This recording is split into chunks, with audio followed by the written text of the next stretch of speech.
know the deal. Chillin' with the SmokeFellas, and yeah, we keep it real. Lucky, Lefty, Ben, and KDL. Sit down for lady talk with Smoke and Joe as well. Sit down and watch the shop talk. Sit down and come to shop talk. Go ahead, puff the cigars. If you ain't ready for us, come enjoy the shop talk.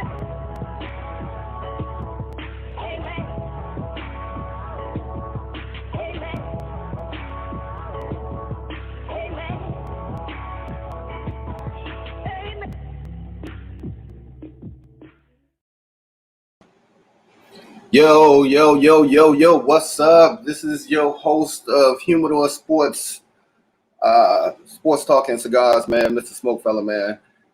Hey, we are glad to be back. We took a week off for the 4th of July. The week before that was my birthday and Lucky Lefty's birthday weekend. We hit Indiana. We went on tour on several cigar shops, man. It was rough. So if you caught that show, you saw how rough it was because, man, we got it in. So today, man, we are back, man. Glad to be with you. We got some special guests at the end of the show. So just stay tuned. Welcome to the ride. I got my man, Lucky Lefty. Bring him on. What's up, Lefty? How you doing today? What's going on? Back in the building, Mr. 5 o'clock somewhere, even though it's early. You already know. Man, let them know we got it in last the weekend before. Oh, had to man, take that break off. Hell of a birthday weekend, man. I hope everybody enjoyed day 4. We got a whole lot to talk about. Let's get it cracking. Yeah, we got some stuff to talk about. We got my man Sly Dog in the house. Oh, God. Well, it's good to be back. We missed last week. We were really toasted last week, but I ain't going to get into that. And coming up this next weekend for my B-Day, we'll be toasted again. So, hey, let's get it cracking this week while we all sober. This week being sober, I'd highly doubt that. That's how our crew gets it in. That ain't going to last long. Won't last long. KDL has been out. There my man KDL is. What up, though? Whoa. What up, though? We got Fremont Jones is back in the building. What's up? KDL, let's get it in, baby. KDL. I'm back in the building, man. KDL has been out for a while, but that's okay. Our boy has been back. We've been showing him love every week. KDL, say what's up to the people, man. What's going on? What's up, people? I'm back, man. I had a family emergency, but let's get it. I'm ready to talk some sports. I miss it. Let's get it. Hey, what up, fellas? It looked like you watching Lifetime in the background. Hey, man, I sure miss you. What up, Sly? I'd never say that. I thought I'd never say that. Right. Hey, quiet as kept. I thought you wouldn't either. That's crazy, man. This is the first time somebody ever probably in the group said we miss you, kid. That's true, man. Appreciate it, man. Appreciate all the shout outs and all that, man. Appreciate it. Hey, you should leave more often. Damn. You want the man to leave more? Hey, I'm just saying. Dang. You just said you missed me, bro. Oh, man. You know it can't last too long. Well. We back in it. So, Sly Dog, I saw you blowing down there. You blowing some smoke in the air. What you smoking on, man? Hey, man, I'm smoking on this, the Lunatic, man, one of my favorites, KDL Special. So, hey, this is what I'm smoking on this morning since my boy back. Lucky Lefty, where you at, man? What you blowing in the air today? Oh, man, I'm blowing this LFD, man, this Lava Avocado, however you pronounce it, but it's a nice smoke, man, decent little smoke. He did get a public school education. That's why he something like that. Yeah. I graduated with you. There's a lot, right? That says a lot. Hey, Kev, this is a shout out to you, man. I didn't know if you was gonna be on the show, man. I got that Asylum Pandemonium, baby. I got that big boy blowing smoke for you. I didn't know if you was gonna be on.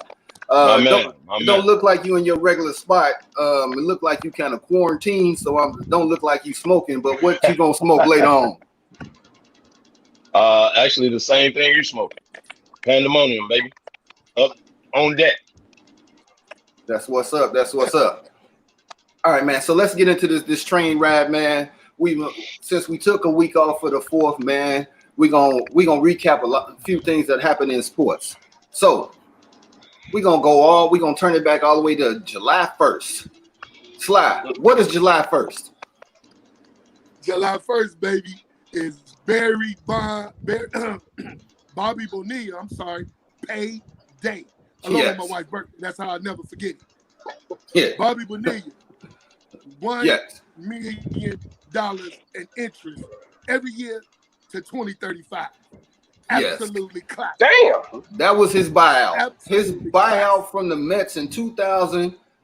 This dude gets every July 1st, he gets $1.2 million plus an 8% interest every year up until 2035.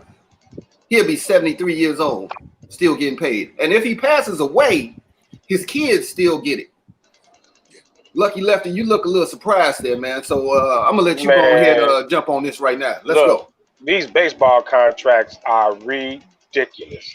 And I know we're gonna get into the other big contract over there in the NFL, but some of these baseball contracts, man, and Bobby Bonilla was solid, but his years in the Mets wasn't all that. I think he was better with was he was Pittsburgh first, right?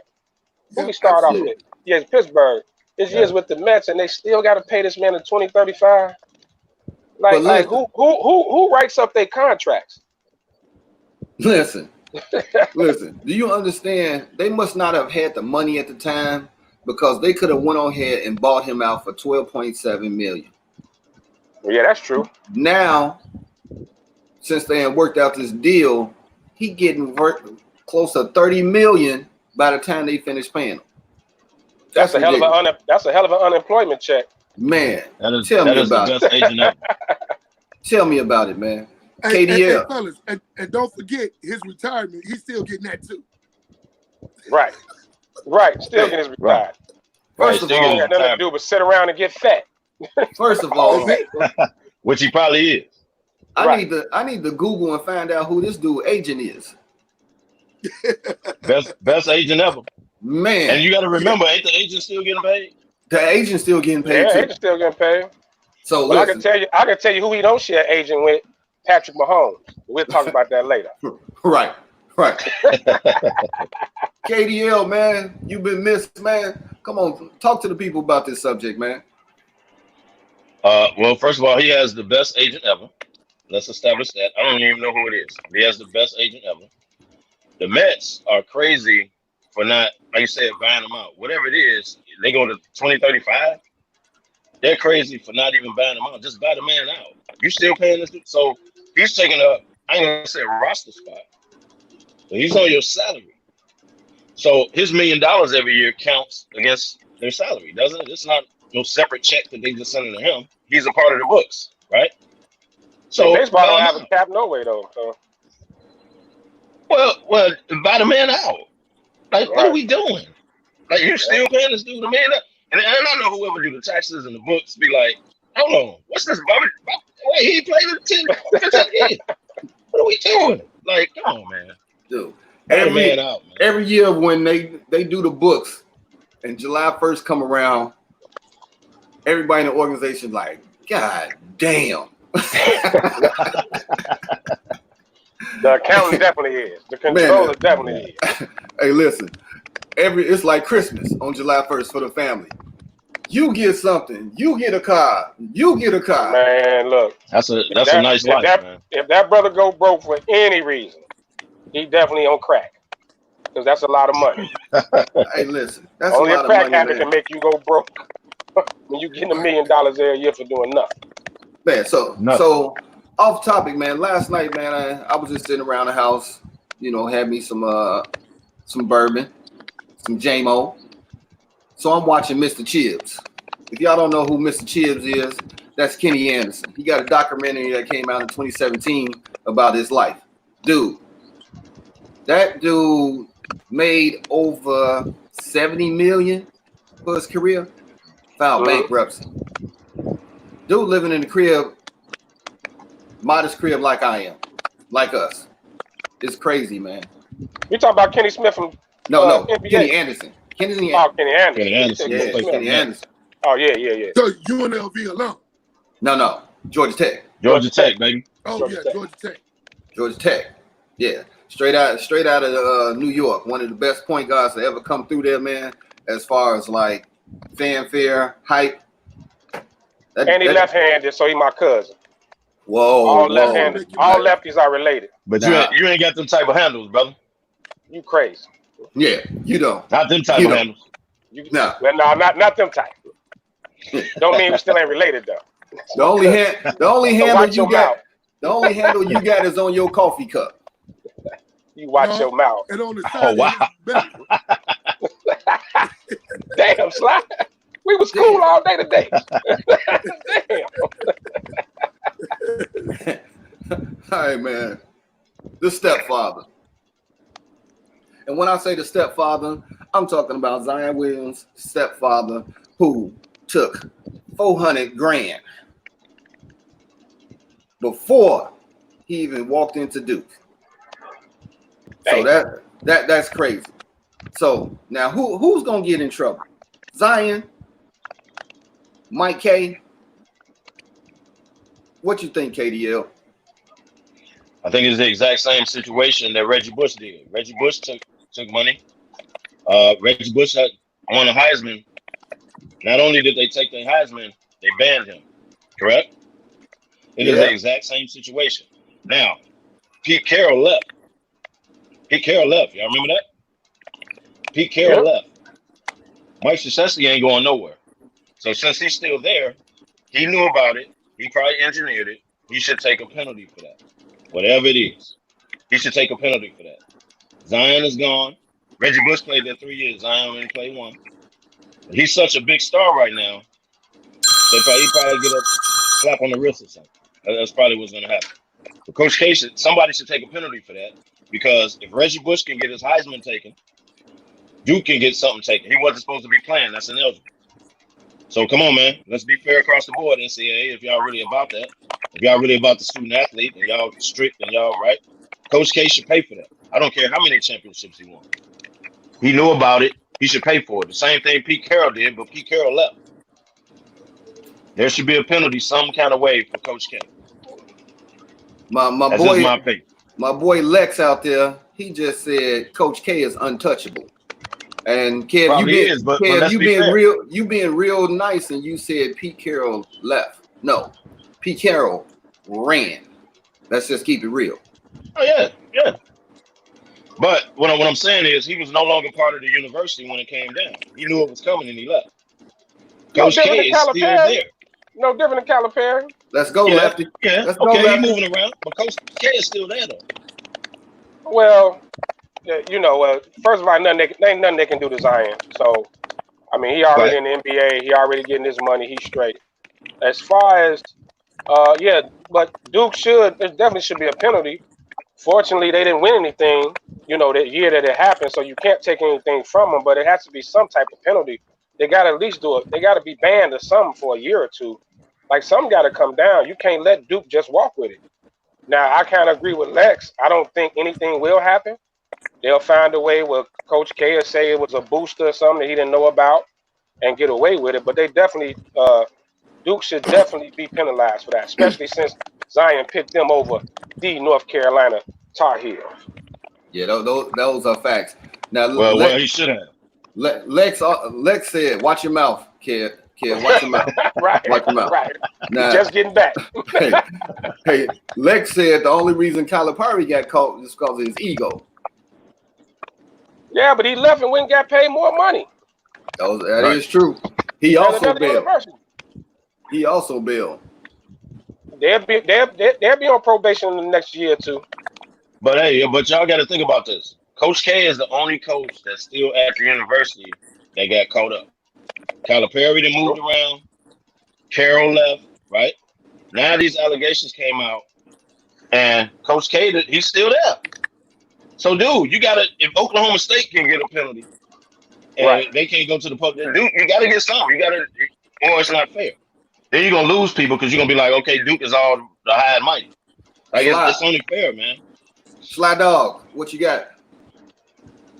Well, I mean, you got to understand. First of all, they said that the boosters bought him the cars. Okay, Coach K hands gonna be clean.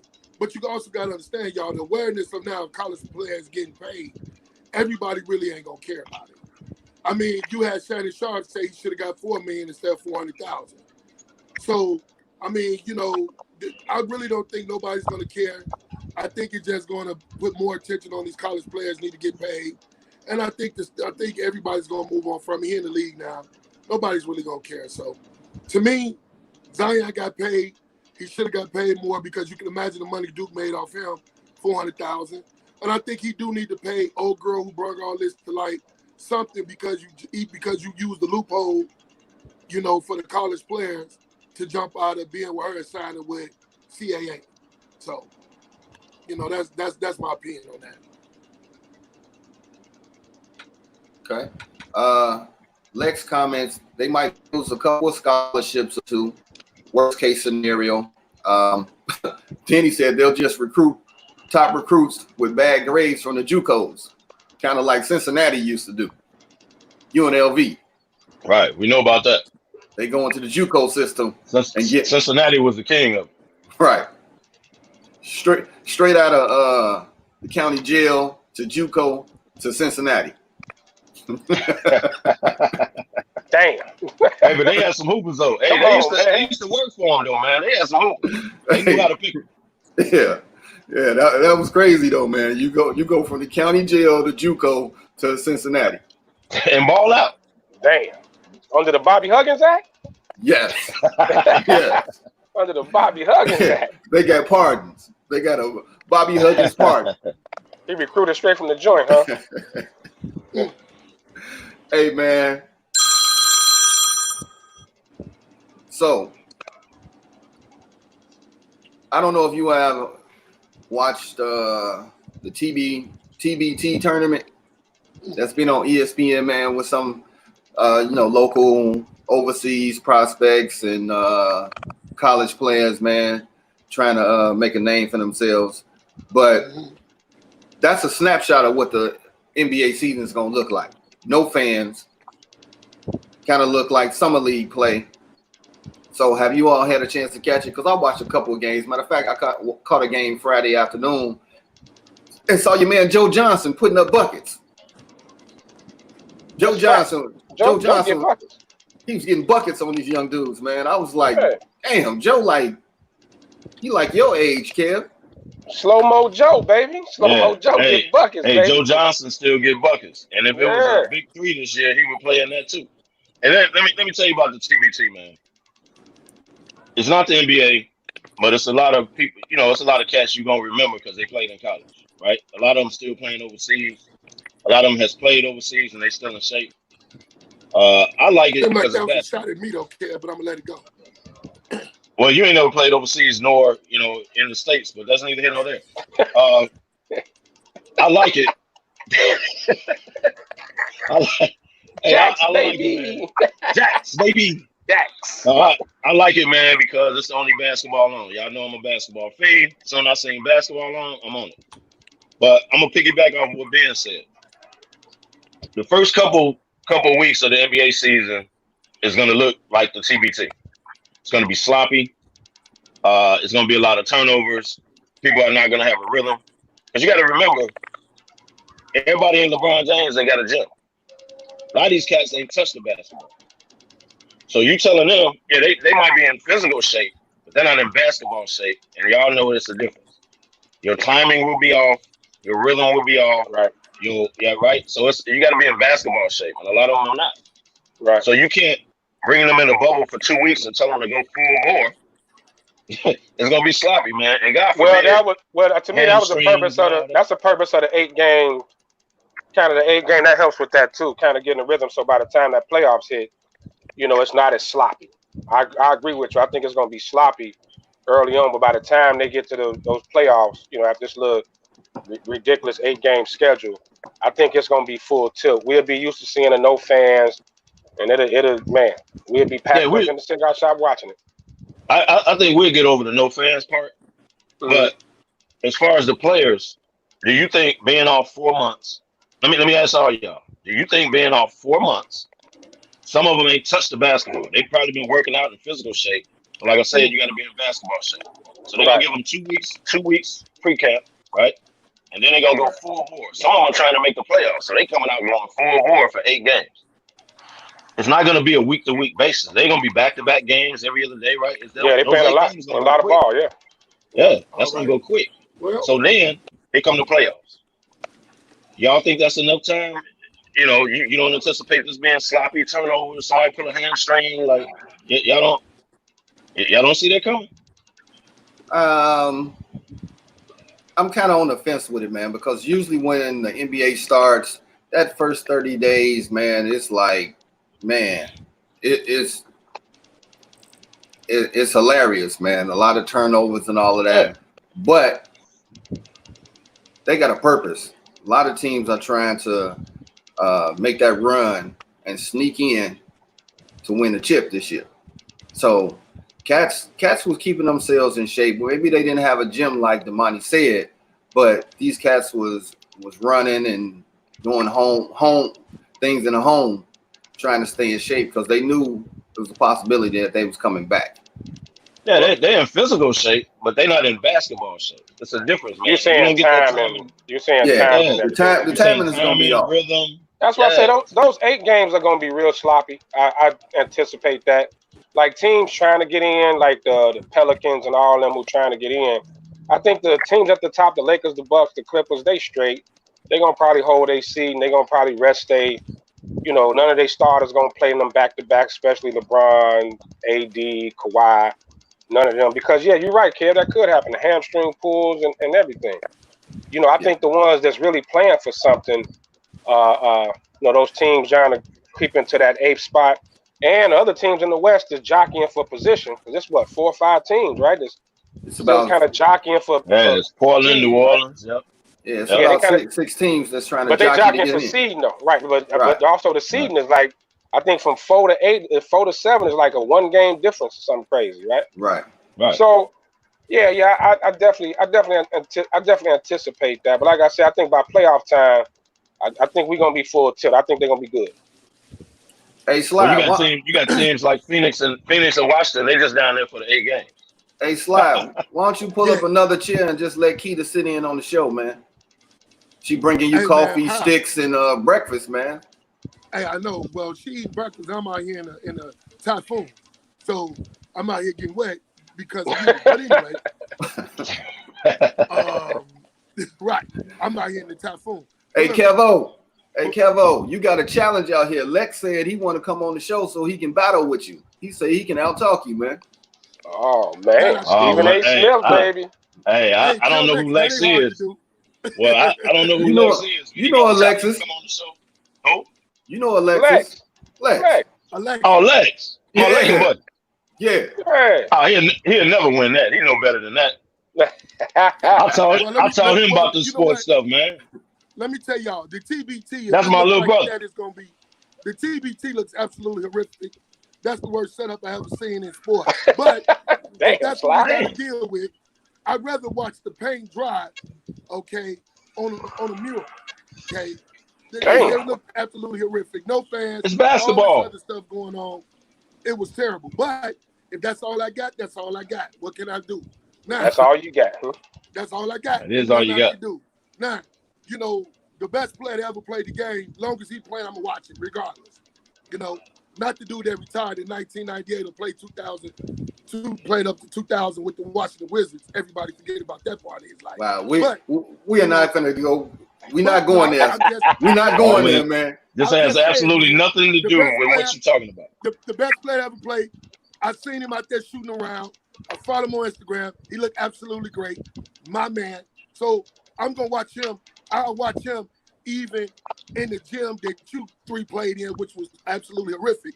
I even watch him play there. Okay, so I'm willing to watch. I'm willing to watch him play anything. Hey, Slide, you talking about the same gym you didn't play in? All right, then. All right, y'all have okay then. All right, let's keep this train moving, man. 79 and still kicking hard. Your boy, Robert Kraft. And the reason I say he's still kicking hard, the judge has thrown out the video surveillance of him going into the massage parlor, allegedly, and now they've kicked it down to a misdemeanor. I want to give a shout out to Robert Kraft because he's still doing it. He freed Meek Mill with Jay-Z. Robert Kraft is that dude. And I know, Sly Dog, you always want to compare him to Jerry Jones, so I'm going to let you go first. Your thoughts? Right. I mean, it's all who you know. I mean, Roger Stone just got clemency, so what that tell you? It's all about who you know. It's all about who you know. Oh, okay. Well, I guess hold on. If y'all can hear that, give me a second here. They're not coming to get me, but look, Roger Stone, you know, You sure? he got clemency. He got clemency. So it's all about who you know. But the real man, to me, in NFL, is sitting on the yacht. He ain't gonna get into no race issues because he's 70-something years old. He's sitting on his yacht. He basically told his players, if you kneel, I'm fine to cut you off, but I ain't gonna have to repeat this to you. I already told you at 16. Okay. So the man, to me, in the whole NFL is Jerry Jones, not that guy that only team up in New England. Hey, I just gotta be honest. Lucky Lefty, come on, man. I know Look, man. I know you're gonna combat him, man. Let's go. Look, man, forget all that. No man should be charged for getting a happy ending. Oh, I just don't believe in that. That man old, man. He a billionaire. He deserve a happy ending. He good, man. Let that man live. He's straight. He shouldn't even get a misdemeanor, man. They should have dropped all them charges, man. That man, his wife passed away. Man, I think he did it, man. Look, shout out to Robert Kraft. Even though I'm not a Patriot fan, I do like Robert Kraft. I think he, you know, I mean, he do his thing, man. Forget that. But you do know that the video surveillance wasn't on him. He just happened to be there at the wrong place, wrong time. I don't care if it was him. He shouldn't get nothing done. Everything's to be dropped. Shout out to all happy endings. Shout out to happy ending, especially when you're I'm gonna piggyback on Damani and say the happy ending happened the morning of the AFC Championship. So the man went and got a happy ending, jumped on the plane, said, "I gotta go watch my team. We're going to the Super Bowl today." That was a power move. It's a beautiful life, ain't it? That's a beautiful life. That's a power move. That was a power move. Hey, I catch this plane. I gotta go. Thank you, honey. I gotta go. Damn. That was a power move. But I'm gonna piggyback on what Sly said. Jerry Jones has a big voice in the NFL, and he remains to be silent, which is cowardly. You have the biggest voice in the NFL. You that dude. I agree with that. Jerry Jones is that dude. But for you to not speak, and some of your players are speaking out saying we want to hear your voice, for you to say nothing, and then for you to threaten to kneel the very same kneeling you did with your player back in 2017. Remember that, Jerry Jones? So I don't care if they play the Black National Anthem. I don't care if they play the National Anthem of America. I don't care. You're going to have players that kneel, and I dare you to kick them off the team, Jerry Jones. And I dare you to continue to be silent because, you know, you always in the mic. So as soon as the season starts and you show up, guess what they're going to ask you about, Jerry Jones? So you can be quiet right now all you want. But you know they're going to run at you as soon as the season starts, and they're going to want to hear what you have to say about race relations. You're the very same person say you're going to fire people. Well, I'm interested to hear what you got to say, Jerry Jones. We'll be waiting. We'll be waiting. Hey, Gandhi chimed in and said, "Ain't tricking if you got it. Leave Robert Kraft alone." Hey, Happy Kev, endings matter, man. Hey, Kev, can you do us a favor, man, and kind of close your shade, man? The sun is coming in and it's kind of blocking us seeing you, if you don't mind. I was going to wait. Yeah, I was going to wait on break to do it, but I thought we were going to take a break. You want me to do it now? You can go ahead and do it now, man. We about to move on. Since you did talk about the Black National Anthem, lift every voice and sing. What do you all think about them moving towards singing that song versus the first game? Yeah. And you know, they also are saying that they were going to keep the players in the locker room doing the anthem. So then you don't even have to worry about kneeling. Sly Dog. Well, my thing is, man, you know, I like it. I mean, I think the NFL, man, is trying to appease the base and just trying to, to me, they're trying to appease their base by not having to play the real national, their national.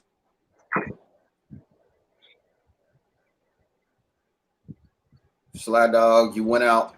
So there I you say go. it's just a mess, man. So, to me it's terrible, man. But hey, they trying to do what they doing by trying to play both sides, fellas. So, it is what it is. Lefty, speak on it. Well, first of all, everybody only know the words to the first verse to lift every voice and sing, so the song ain't gonna last long. Give me somebody that can sing the second verse. That song. I know I can't. Give me somebody that can sing the second verse of lift every voice and sing. So it ain't gonna really matter. They're gonna have to put the words on the jumbotron. They better like karaoke. Yeah. They better do it like karaoke, or they're gonna mess that song up. They're gonna totally jack it up. But as far as, you know what, I thought they should have left the players in the locker room. The thing, jumped off, man. Just, like, because the cameras are gonna keep, it's just attention that's just gonna keep getting drawn. They're gonna keep panning to the players and see who kneeling, who not kneeling, and this, that, and the other, man. So that way, if you're in the locker room, you can do whatever you want. If you want to kneel, if you want to sit, if you want to put your middle finger up to the flag, whatever you want to do, you can do that in the locker room, man. That way, get all this attention off of, off this other stuff with the flag, and let's stay, so they can get back to playing sports. And that's another way we can stay focused on the real problem at hand, which is social injustice, not the NFL. So, no, I agree. I think they should just stay in the locker room. Why not? KDL. I think they should stay in the locker room, definitely. It doesn't matter what song you play, right? And like Damani said, people only know the first verse. When is the last time you sang that? Let's ask that question. So the NFL players, when the last time you actually sang that? Right. I'll wait. So we can start with that. We can start with that. But it doesn't matter what song they play, they're gonna still kneel. So you can change the narrative, NFL, if you want to appease your base. We're gonna change the song, and that's not gonna do nothing. They're still gonna kneel. Hey, shout out to Jerry Jones. Somebody on your team gonna kneel. Get over it. Well, DeAndre Poe already said he was gonna kneel, though, right? DeAndre Poe, defensive tackle, he said he definitely kneeling. Yeah, there's a lot of them gonna kneel, man. It is what it is. That's the times we're in, man. And these owners need to understand that. Yeah. But it doesn't matter if you change the song to try to change the narrative. Like if we change the national anthem, maybe they'll have respect. We'll play a black song. Come on, man. Let's stop. They're still gonna kneel. But I agree, the players should stay in the locker room. That's what they should have did. It's not to change the song. You should have just had the players stay in the locker room. You respect the flag how you respect the flag. That would have taken away from everything. That's true. That would have taken away from everything. So we're gonna keep it rolling down this train track, man. The NBA 2K curse. And when I'm talking about that, for 2020, they got one of 3 game covers for the game. PlayStation, Xbox, all them, man. Dame Dollar is on one of the covers. Anthony Davis is on another. Dwayne Wade is on the cover of the Legend Edition. Now, is his hair pink on there? I don't think so, but I wouldn't be surprised if in the game you can change his hair colors. But the thing is, over the last 4 to 5 years, after a player has been on the cover, guess what has happened? He unveiled to another team. So that's the curse. So it's Dame, AD, they going to another teams. Because remember, LeBron was on there. He left Cleveland and went to Miami. KD was on there. What happened to him? He bailed to Golden State. Some other players on here, Paul George, he bailed. Kyrie left Boston. As soon as you get on that cover, you bail. Damian Lillard is free to come to the Los Angeles Lakers anytime he feel like. He is more than welcome in La La Land, baby. That's what it means. AD is about to sign a contract similar. Well, I ain't gonna say similar. But AD is about to get the Patrick Mahomes contract. He ain't going nowhere. You I'm think not so? saying he's getting 400 million. Yeah, he ain't getting 400 million. Don't get me wrong. But what I'm saying is he's about to get a huge contract with the Los Angeles Lakers. Even if they don't win the championship, they get to the championship. AD is about to get paid, so he ain't going nowhere, man. He ain't la la land. Dame Lillard, like I said, you are free to come to Los Angeles anytime you get ready. I don't know how they're gonna afford you. We'll work it out. Lefty, what's your thoughts on this, man? Is there a curse, or is that just all Nah, I smoke and think mirrors? it's just coincidence. AD's not going anywhere. You know, him and Rich Paul and them, they worked too hard to get him to LA for him to only stay for 1 year and bail. And for all our, our Bull fans who he coming home, no, he's not. He's not leaving the Lakers to come to Chicago. So just forget it. Now Dame is a different story. You know, he's gonna get to the point where, now that there's such an emphasis on like your legacy is decided by your titles, he's not gonna win one in Portland. So he better get up out of there now. So I can see Dame leaving, but AD ain't going nowhere. And as long as Dwayne Wade hair ain't pink on the cover, then I'll buy the game. Slide, you back with us. I think Keita must have put you in that chokehold like on Baby Boy. Mama. Look, actually, that was my job calling because actually I do got to go to work here. But anyway, so you talking what is it about AD? This is about the NBA game being a curse because as soon as a player gets on that cover, they end up switching teams the following year. Dame. Yeah, well, you know what though, man? I think it was AD on the cover, right? AD, Dame, and Dwayne Wade. Yeah, well, Dwayne Wade, he's gonna have the dress on whatever pick they put him on. But look, man, hey, I don't think so, man. Like you said, I think AD is not gonna go nowhere. He's not coming to Chicago. Well, I mean, they got a new front office, so Kevin, I totally agree. I mean, but the front office gonna have to show that they doing their own thing, and Bransdorf is not running the team, which Michael actually is. So, I mean, so we never know about that. But I mean, I don't think anything gonna really change. I think Dame, like you said, though, Lucky Lefty, he definitely need to come out of Portland. So, hey man, look here.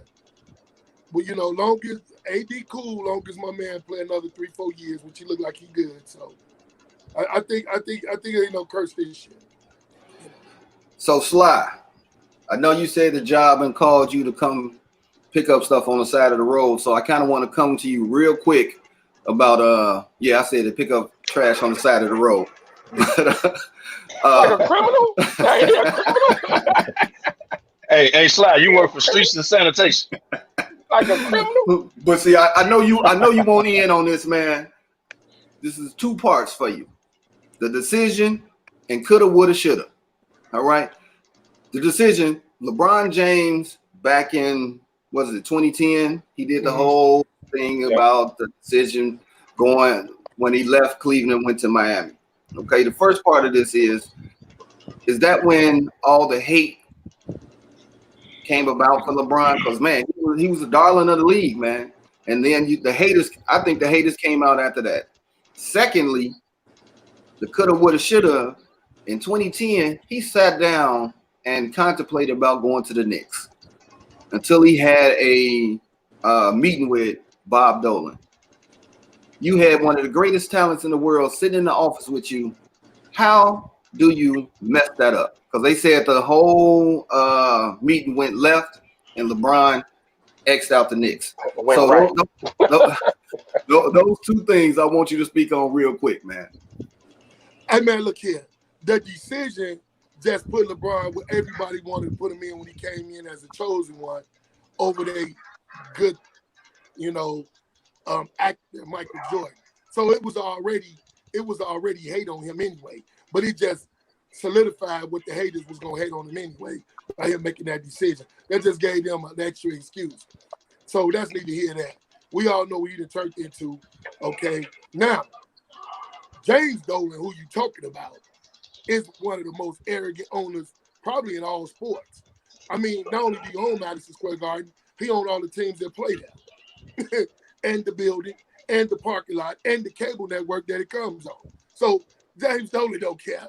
I mean, he got the highest ticket prices in probably in all sports. And he don't care if he don't care if the Knicks never win. So, hey, look here. What you think? James Dolan is who he is. Okay. He didn't even issue an apology. He didn't even talk about the Black Lives. They had to force him to. So James Dolan is who he is, man. I don't blame LeBron for not going to the Knicks. The Knicks is gonna always be terrible until he decides to sell a team, which he's never going to do because he has no reason to. You know, so that's my little quick spill on that. KDL, I know you got a mouthful. Well, first of all, LeBron James should have never met with James Dolan, number one. I'm going to touch on that first. Should have never met with James Dolan. James Dolan is the worst owner in professional sports. No one wants to play in his historic Madison Square Garden simply because of him. He had Charles Oakley dragged out the arena, a player that helped make him a lot of money at the time he was there. Not that he was a big star. He was a key part of the team, helped him pack that stadium and make a lot of money. He had the man dragged out like he was a common criminal. So no one wants to play for James Dolan. He shouldn't even took the meeting with James Dolan. Let me touch on LeBron's decision. Quiet as kept, the backstory is he wasn't about to go to New York. He was about to come to Chicago. Yep. They were going to make that happen in Chicago is the backstory to that. Real talk. They were going to pair Dwayne Wade, Chris Bosh, because it should have been Carmelo Anthony, but Carmelo Anthony signed a 5-year deal instead of a 3-year deal. So he was stuck. It was really supposed to be Carmelo instead of Bosh. But they were going to have Bosh, Wade, and LeBron pair up with Derrick Rose. That is the backstory that a lot of people are not talking about. Yeah. Real talk. They were about to make that happen in Chicago. I don't know where it went left or how they couldn't get it together, but that was really about to happen in Chicago. The only thing I fault LeBron on the decision was, I think it was made for TV. I think technically he shouldn't have did it. But the only thing was messed up, which made him a villain, was he didn't give Cleveland a heads up. He didn't. Now, I wouldn't call racist Dan Gilbert either. But he should have gave him some type of heads up that he was about to go on national TV and announce he wasn't coming back. Remember, Cleveland was one of the last teams that was in the running for him, right? Yeah. He went on that. They found out as we found out. And he's from there. So that's the only thing he did wrong, man. He can do what he wants. The hate came because they didn't want the players controlling the narrative. LeBron controlled the narrative. So I give him ups for that. He was the first to do it like that. He controlled the narrative, and then other players started leaving. So I give him that. But you got to give your home team that you grew up and they drafted you, you got to give them a heads up. That's just professional courtesy, man. You know what I mean? Like, you can't go on national TV. I'm going to take my talents to South Beach. Hey, Kev. That's where the hate came from. Hey, Kev. While you was down in Arizona, man, you got a little knowledge in you. You sound like you know what you're talking about, man. You all right. You should go to Arizona. You should go to Arizona more often. I will. Lefty. Lucky Lefty. What's up? As far as the decision, like, people got to realize that was an ESPN thing. LeBron shouldn't have agreed to it, but I guess whatever the agreement was, it was what it was. But James Dolan, I agree with Sly and Kev, same way. He's arrogant. He's one of those arrogant billionaires, like most of them are. And he gonna be who he gonna be. LeBron. It depends on what LeBron was even asking for. Dan Gilbert talked about like all the little perks that LeBron had. Dolan don't seem like the type of cat gonna get that up. He ain't giving you all them perks. Like he the guy. He don't care who you are, and it just is what it is. So, and I also heard the same thing what Kev was saying that LeBron actually reached out to Derrick Rose. And Derrick, being the aloof he is, didn't say nothing. He didn't want to go out and recruit. He could have had the super team right here in Chicago. Let me ask you this though: Would people in Chicago hate LeBron as much as they did if he had came here with Wade and Bosh and Rose? No, of course not. No, they would have loved him. They would have loved him. I personally, even as a LeBron fan, I wish he would have just stayed in Cleveland. Like I wasn't a fan of the Miami move either, but whatever his reason was for doing it, it was. And the Knicks, of course, as usual, blew it again. like they gonna always do. They the worst organization. They really competing for the worst organization in sports, and that's sad because you're in the Mecca. You in the Mecca. It's sad that New York and Chicago being like the meccas of basketball, especially look at the legends that then came through these cities, and these the two professional sports teams, two professional basketball teams here can't get it together. They can't get no, they can't get free agents. It's just sad, man. It's really sad. So, since you just brought out, changes to the game and all of that, NCAA, HBCUs, we kind of touched upon that a couple episodes ago, man. But now you got top recruits in football and basketball choosing HBCs over the big boxes, man. Is this just a trend right now, or is this going to keep happening? Lucky Lefty, let's go. Because you got Makura Maker, the 6'11" 5-star recruit that just chose Howard. I think it's a trend. I don't think it's gonna last unless the HBCUs get those big time TV deals. I just don't think it's gonna last. And as a young man, you want to be on TV. You want to play against the top competition. You want to be in those top conferences. You definitely want that even if it's just a one and done. You want that chance to be able to shine. So I get what's going on right now, and I salute the young men that are doing that, going to HBCUs over these big time colleges. I definitely salute what they're doing. I just don't see it becoming a long lasting trend. I think at some point, because already somebody, the number 16 player, some in the country, went to Michigan State. He committed to Michigan State. So I just, I know because of the times we're in right now, it sounds great, but at the end of the day, money talk. Money talk bullshit run a marathon, man. Come on now, let's talk about it. Like these TV deals, these deals with ESPN and CBS and all these major networks. I don't see it lasting. Maybe we may get about a year or two of it, but overall, those players are gonna go back to those major colleges. Hey Kevo, real quick, man, what you got? Don't y'all? But here's what I would come back on Lucky Lefty and say. Don't you think it takes a couple of kids, top-notch kids, even if it's one and done? Don't you think it takes a couple of top-notch kids to kick it off so that it'll start? It's going to take more than one or two. You're not going to get a TV deal until you get the kids in there. So going to HBCUs as far as top players, this is the start of it. This is the groundwork of it. It's going to take a couple kids throughout, let's say, 1 or 2 years. So the TV deals will say, hey, we need to shine light on this. We need to shine light on this conference. We need to, right? So it has to start. And I agree it might not last if you don't get a lot of players. But if more top 10, top 50 players, let's say, start doing it, I think you'll get a TV deal out the deal. You'll definitely get ESPN and all that. They're covering it. But it has to start from the bottom, man. It has to be more players do it. And these players that are signing up their sophomore year, talking I'm going to HBCU, they talk to their AAU buddies in the next 2 years, and you get 2 and 3 at a time going, I think it'll start. But it has to start before you get the TV deals. I agree.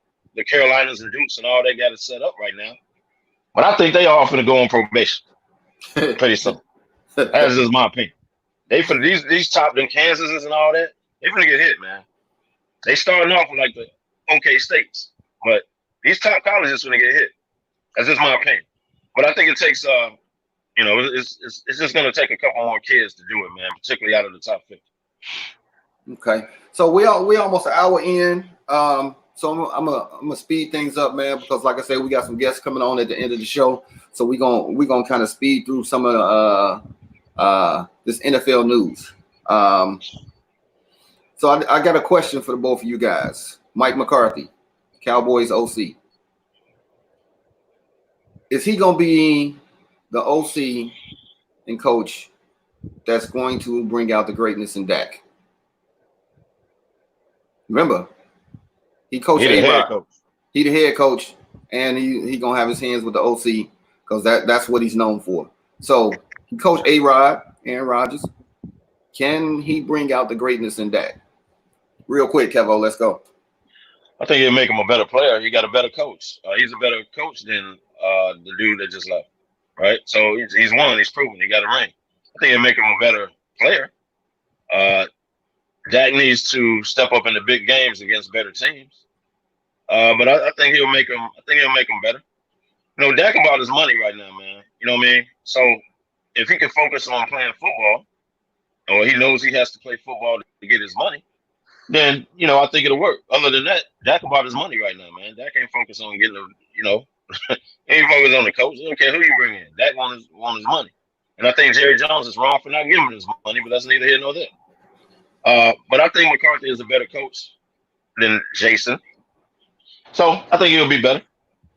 Different system. I think he'll be better. He definitely got the weapons. Lefty, speak on it real quick. You might be on mute, bro. Okay, now I'm good. I'm good now. All right. Yeah. Will he make him better? I don't know if he's going to be that much better. I actually think Dak has probably reached his ceiling. Mike McCarthy is a hell of a offensive-minded head coach. That's a strong statement. He's a hell of an offensive-minded head coach, but you know, Dak, you know, for what it's worth, just seeing it, I don't know. I don't know. Maybe the play calling can be different, but Jason Garrett, you know, even though he kind of got blamed for a lot that was going on there, I think he did a hell of a job of what he had. Let's remember, Dak wasn't no number 1 overall draft pick, nothing like that. You know, it's not like Mayfield in Cleveland, you know. So he took what, a third round? Was he a third rounder? Was Dak a third rounder? Mm-hmm. Fourth round.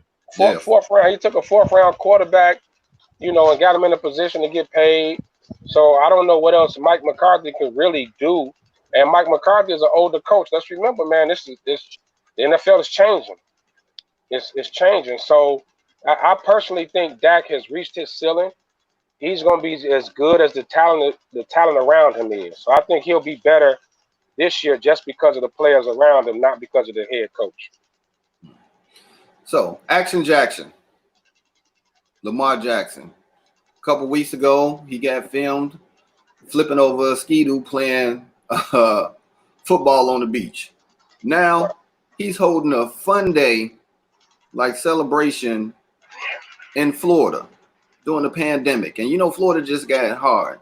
What's going on? What's your thoughts on Action Jackson, man? Is this just he being irresponsible? The youth is showing. What's going on with this dude right now that he just can't sit down and work on his game? Lefty. I mean, we call it irresponsible, but I think a lot of guys do it. I think you got to keep it off film. It is kind of silly to risk your career over like beach, like playing on the beach or whatever it is, some pickup game type stuff. That's a bit irresponsible, definitely. And he's becoming the face of the franchise, so he has to be careful. He definitely has to be careful. He has to watch how he moves. He has to watch like every little thing. So, I put a little thought on him for that. Like somebody in your circle got to be able to pull you to the side and be like, "Hey, man, you don't need to be doing that. You know, that's something you don't need to be doing because what happens if you do pop an Achilles, tear ACL, you know, and you ain't got that big contract yet. You coming up, but you're not up yet. You're not up yet. Think about your money, player. Think about your money." KDL, I know you got strong feelings about this one. Well, he's already been filmed running on the beach, which could have ended his career. So you have to, like Lucky say, you have to watch how you move, bro. Like you a star, and more importantly, let's be real, you're a black star. So the light is on you. Everything you do, everything you say, how you move, people are watching because, like you say, you got a contract coming up, right? You predicted to be in the Super Bowl. So everything you say, how you move, and what you do, the spotlight is on you. So if you move wrong, it got to be people in your camp that can tell you this. If you move wrong, you're gonna get a different reaction than everybody else does. So you gotta you got to kind of watch it, man. You got to have strong. That's the thing, man. Some of these young players need to get strong, older people in their circle, not people their age. You need to get people in their circle that's either been there, done that, a cat that you really trust. You know, to even though you're the professional, you're making the money, you trust this cat to give you all good advice and to be real with you, straight up with you. You know what I mean? So they need that. You know, being in B-more. Y'all see the video? He was running on the beach. Yeah, but you know, ran into something. It was some girls out there, so you know he's trying to impress the girls and look good, you know, and all of that. But him being in B-more, I'm surprised Ray Lewis hasn't kind of pulled his card. Like, hey man, you got something special here. Now, KDL, I didn't know if you was gonna be on the show or not. But these next couple are for you, man. Boom or bust. Who'll have a better year? Saquon Barkley or McCaffrey? Saquon Barkley. Next question. KDL, stop it. Lefty. Saquon Barkley. Lefty. McCaffrey. Clearly, I know. At some point, you know, the Giants gonna have to push. What's Daniel Jones? That's their quarterback. Is that his name? Daniel Jones? Care? That is his name, sir.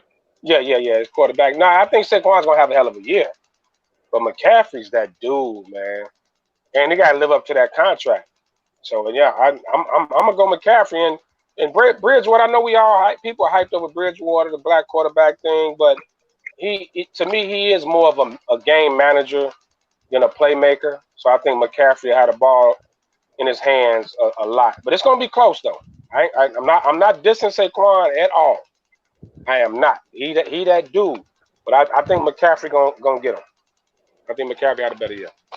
I made a mistake in my notes for this next one, but I do think Alex Tanley might take over your boy's job. KDL, who's gonna have a better season, Mitch or your quarterback down in the Giants? The Giants. Did you even ask that? I'm asking the question. Who's gonna have a better? Mitch is not gonna even play this year. Wow. Unless Foles get hurt. Mitch days in Chicago is over, man. I keep trying to tell y'all, man. This ain't no quarterback competition. This is a replacement competition. This ain't no quarterback. You can't bring in a dude that played in the system and know all the coaches for a competition. Man, Mitch is out of here. And Daniel Jones, just based on the fact that we know he's the starting quarterback. Hey, question and answer. You already know. Break it down for him, Lefty. I've been saying it for a while. I'm gonna say it again. I think Mitch gonna ball out this year. He pretty much playing. I think this dude is playing for his career. This year is gonna decide whether you're gonna continue to be a starting quarterback in the league and get some of this 40-something million a year that these quarterbacks about to get, or are you gonna be a career backup? I think Mitch gonna step it up. I think so. Right now, with what's going on, I think the Foles is at a disadvantage. So Mitch definitely has the upper hand, and he's the GM's pick. Like if this dude fails, Pace is on the hot seat. Like he's really on the hot seat. So I think Mitch has the upper hand on the starting job. I think Mitch gonna ball out. I said, hey, look, I think he's gonna have. Matter of fact, he's gonna be in the running for comeback player of the year. I'm predicting that right now. Negro Dominus, that is me. Can I get back in here? Mitch, I'm raising my hand. Real quick, come on. Yeah, come on, real quick. Do you think you say Mitch gonna ball out? Now, first of all, Mitch ain't balled out since he been here. Number one, they won off the strength of their defense, but that's neither here nor there. I say Mitch is not gonna even get the chance to ball out because they brought a quarterback in that ran that system that all the coaches know for a reason. If they brought in a random free agent, a draft pick or something, I got you. Yeah, but Kev, he don't have a chance right now. But Foles don't really have a chance to compete. They only doing 2 preseason games. This is not a competition. Wait. Foles hasn't had any time with Allen Robinson, Eddie Miller, none of these guys. He hasn't had any time in the offensive line, Cody Whitehair, none of these cats. Because of how it is right now, like how can Nick Foles just come in and snatch the job? I think Mitch is going to have every chance to keep that job. Okay, I agree with you on the timing of it, right? With the pandemic, he can't work out. He really should be doing the same thing Tom Brady is down there doing with his receivers, but Nick supposed, he ainain't thinking like that. They don't It's really know what him he should like be that. doing. Right, they don't know him, but What's some he's new dude gonna be call you talking about come out, let's go throw the football around? Who is you? well, Who the hell is you? He did win a Super Bowl. He did win a Super Bowl, and Mitch throwing the ball to Lake Michigan. Wow. So if he did call you, you would listen to him. But that's neither here nor there. I agree on the timing of it. Okay, I'll look at it from that aspect. You're saying the timing, and they're gonna have to come in and get with it. And Mitch already know the system and all that. Okay, I'll give you that. That's the only way. So let me ask you this: you don't think Mitch got the upper hand in this competition right now? How it is in the situation, because it's going to be short. They're gonna have to get with it, and Mitch already know the players. He has the upper hand in that. Right. If we look at the competition, year three in the system. Okay, let me ask y'all: who's the better quarterback? I think they even. Nick Foles ain't no great quarterback. What did they do? Even with Jacksonville. Okay, Jacksonville, he was 0-4. He was 0-4 in Jacksonville before he got hurt. Hey. Dude, he better than Mitch. Are you serious? Hey, KDL. I'm not saying he's much better, but KDL, we're gonna come back and answer this question. How good Mitch is when he beats your Giants. How about that? Well, that's not gonna happen. If Mitch is the quarterback, we definitely win. Yeah. Just make sure I get my stick week 2. In that case, the defense is gonna be on the field a lot because there's gonna be a lot of 3 and out. Because Mitch gonna throw the ball to a dead spot. All right. So let's get it. Let's get on to the biggest 2 things that's going on in the NFL right now. Cam is now a New England Patriot. He is down there with Belichick. Can him and Belichick work together to make something special? Was it Josh McDaniels down there as the OC? Mm-hmm. So, man, his contract, he getting the league minimum with guarantees. He got a bunch of guarantees. If you make the playoffs, Pro Bowl, if he all pro, he get bonuses, playoff wins and all that. So his contract can get up to probably 7.5. So that's neither here nor there. Can he reinvent himself to be that MVP player that he once was? Lefty. I think Cam is in a great situation. If you remember the 4 games Brady was out when Jacoby Brissett was still in New England, how Josh McDaniels kind of, changed the whole system to fit Brissett's strengths. So I think he'll do the same thing with Cam. And the mad genius that is Bill Belichick, he has to prove that he was the key to all those Super Bowls and not Brady. It's a competition right now. So Belichick gonna do whatever he needs to do to make it work. I don't think you even bring Cam in. You don't bring that type of personality into the locker room unless you plan on playing him and building the system around him. I think Cam's gonna have a great year. I think this was the perfect situation for him. He can come in here and win this starting job. He's better than Stennett. Is that his name? Stennett? Whatever the dude's name is. But I think he's gonna come in. Right, yeah, dude. Old boy. We're gonna call him old boy. Old boy. Old boy. So like what we used to say, he a temp. Right. Dude is on temporary assignment. So Cam in here now, there's no way you're gonna keep Cam on the bench. I think New England's a great situation for him. But don't forget that defense is still cold. And outside of Buffalo, I don't see nobody else in that division even competing with him. KDL, your thoughts? I think Cam will have a good year. I don't think he'll have a great year. He won't be Superman Cam until he get his own team. That will not happen in New England. I think this year for him is to show he's healthy, show he's back on the free agent market. He can be trusted health-wise, and I think he'll go shine somewhere like San Diego, LA or whatever, something like that next year. I think this year for him is to show he's healthy. I think New England, Belichick will switch it up a little bit, let Cam run a little bit, because that's his strength. He'll do that deacon dunk thing that New England does. He'll look good, but I don't think he balls out. Not in New England. It's too structured of a system. I think he needs to go somewhere where he can have his own squad and he can do his own thing. The coach let him do his own thing. He's not going to be able to do his own thing in New England. What's your thoughts on Tom Brady tweeting to Julian Edelman, "I'm still your number one"? I think it was an ego thing. Tom Brady's an arrogant asshole. That's just what he does. He's an arrogant asshole. Ego. That's his ego. Like, it was really with no reason to even do that. Especially after you waited till Cam signed to tweet that. Come on, man. Like, it was no reason for that to even happen. And Brady got to realize, man, you under a lot of pressure out there in town. Like y'all talking, like they talking Super Bowl. Now I don't see that happening. So to even take that kind of shot, even though it was low key, it was real, you know, it was kind of some coward stuff. Like, I'm gonna take this little shot. No, come on, man. You had a whole new team now. You know, deal with your players, deal with your teammates. He shouldn't even be speaking to Edelman about nothing like that. That was ridiculous. He could have called him on the phone or sent him a text, but then nobody else had to see. I think that was just Tom being the arrogant jerk he is. And that's only out of hate because his life is so great. I hate him. Wow. Okay. Yeah, so definitely out of ego. Megatron 2.0. And when I say Megatron 2.0, I'm talking about your man Patrick Mahomes. $503 million for 10 years. Blew contracts out the water for NFL. KDL, what's your thoughts when you saw that run across the ticker when you was watching ESPN? What was your thoughts when you saw that? When I first saw the contract, when I first saw it run across ESPN, I was like, I knew it. 400, 500 million. I knew it. He was going to be the first to do it. Right? The money jumped out.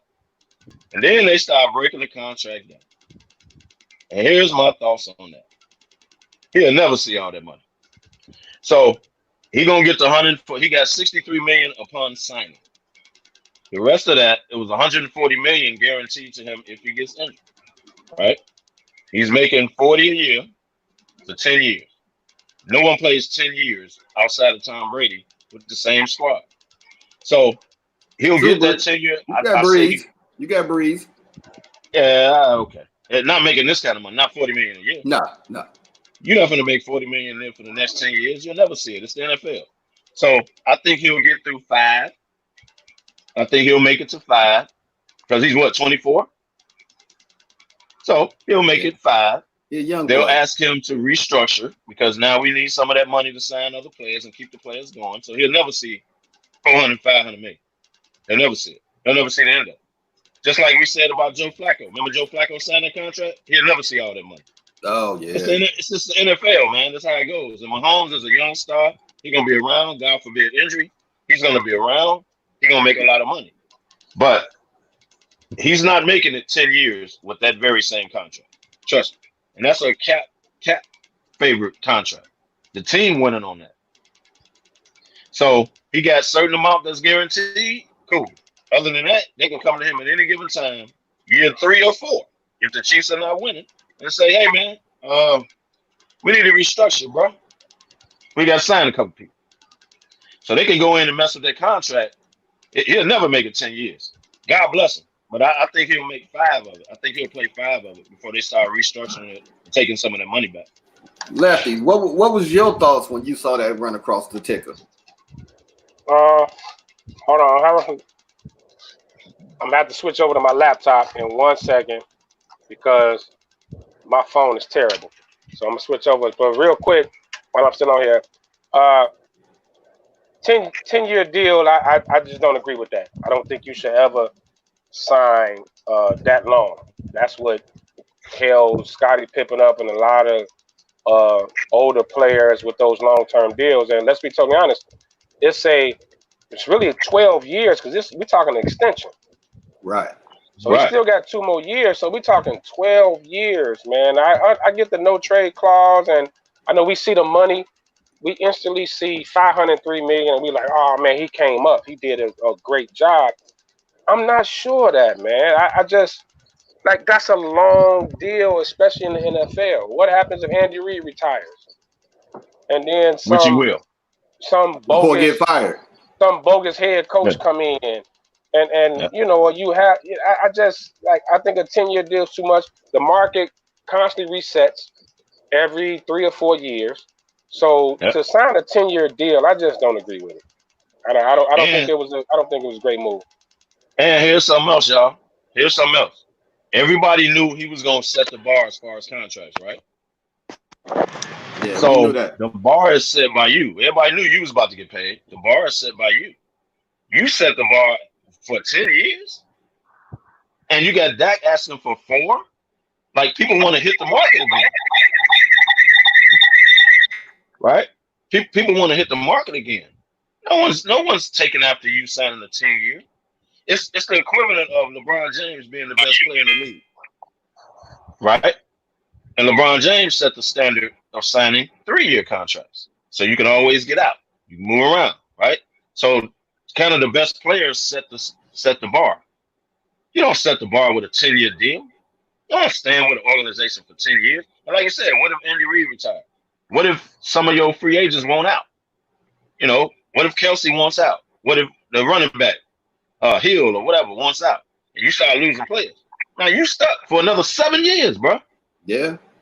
Yeah. So you like I say, I think he'll play 5 of it. I'll give him 5 of it. He'll That's never like make it a team. Big Joe said it.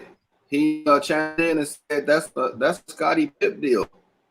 You know, Yeah. it might not. He might be getting more money than Pipp deal, but the whole structure and the length of that contract, man, that could go real bad real quick. You know, injuries and all kind of stuff. It could go bad. So a lot of things have to stay. All the moon, the sun, and the stars all got to be aligned for this contract to carry over and keep going. And let's be totally honest, the guaranteed money really don't match up.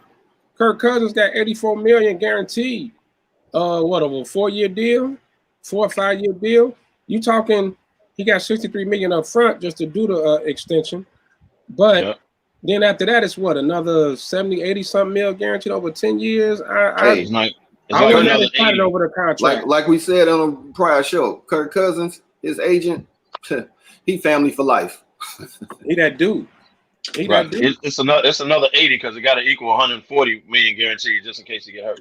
Yeah, so but 140 million over 10 years, that guaranteed out of 500 million, right? Out of 500 million, that. Guaranteed 140. So I'm not feeling that at all.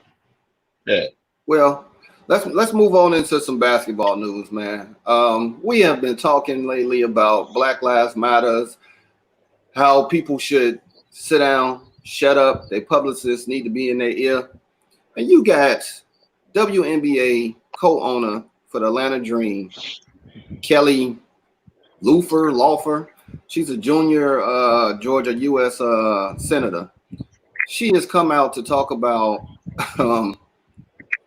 the Black Lives Movement with the WNBA because they was going to put it on the court. They was going to put it on their jerseys and all of that. She is totally against it. And as we said, this is not the time, place, none of that. Lefty, you got your setup right? Speak on this, man. Yes, sir. Like you said, this ain't the time. Shut up. Shut the hell up.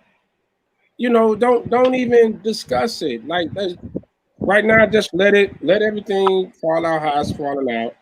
And don't, you know, when you try to buck this, if you try to buck this right now, everybody gonna go against you. Like, so now her players are talking about boycott, not even playing. So why even say anything? You know, I get the freedom of speech thing and you got the right to your own opinion, but sometimes shutting up is the best thing to do. It was a horrible move, especially as an owner, any owner. She should have looked at the other owners in all the sports, not just in the WNBA, and just follow suit. Be quiet. Be quiet. It was a horrible move, man. Shut the hell up. Yeah, Alicia Clark and several other players have been adamant about having her removed. Yeah. They calling for her removal. KDL, what you got? I think she should be fired immediately. This is we can keep saying this is not the time, man, but you can't fire the owner. Well, get out. Do the Donald Sterling, get out, man. Right. Remember what happened to Donald? Don't want to play for. Yeah, get out. You know, buy out. Do what you got to do. she should be removed simply because this is the equivalent of the shut up and dribble statement, right? That athletes don't matter. We run this. You are slaves is how it came off to me. You say an entire movement, right? You ain't with it, whatever. And as an owner, it's stupid for you to talk publicly.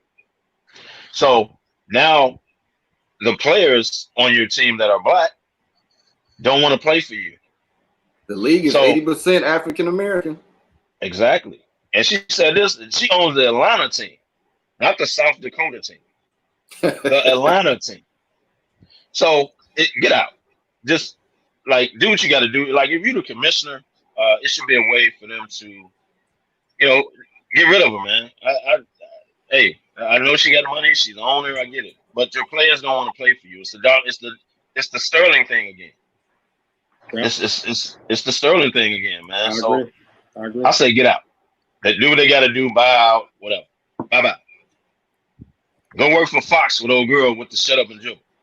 Work for her. So, as we all know, teams are arriving in Florida right now for their so-called training camp. They on a staggered basis, and a lot of teams shut down their practice facilities, a week before so that nobody would come into the season with COVID. But you got a lot of players like the Joker, the Nuggets. He was in Serbia. He had it. He had to go into quarantine there, and once he got back, right. This NBA restart, man, it's crazy. You got players that have opted out.